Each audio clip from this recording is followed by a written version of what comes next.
ناخن ندارم. دای بیش ضبط کن. سلام خوبین سلامتی من یه ماه ناخن من نگرفتم.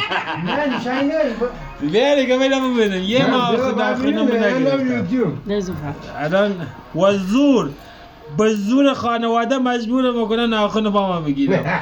کار خیلی سختیه. وی وی گیسمه ببرن وی. دو روزی لفم هنا پام میزنم چون پام خیلی بو میده میمانه برنج ایرانی. برنج ایرانی خوردین خیلی مزه میده نگاه. مجبورم میشم دیگه.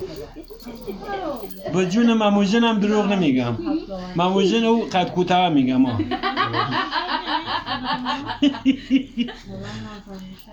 با قول خاروجن هم دروغ نمیگم.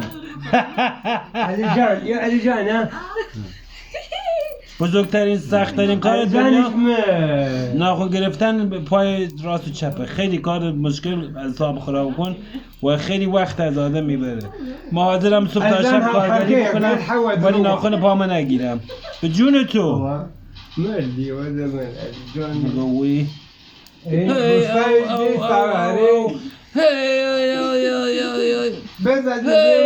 ولا ساكت مخليكم ناخذ بامرهم.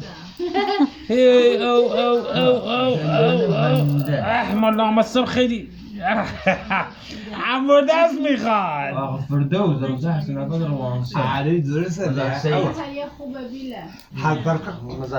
این فکر نکنین که پام خنه گرفتم ها. این پام افتادم زمین پام کبود شده بوف شده بوف.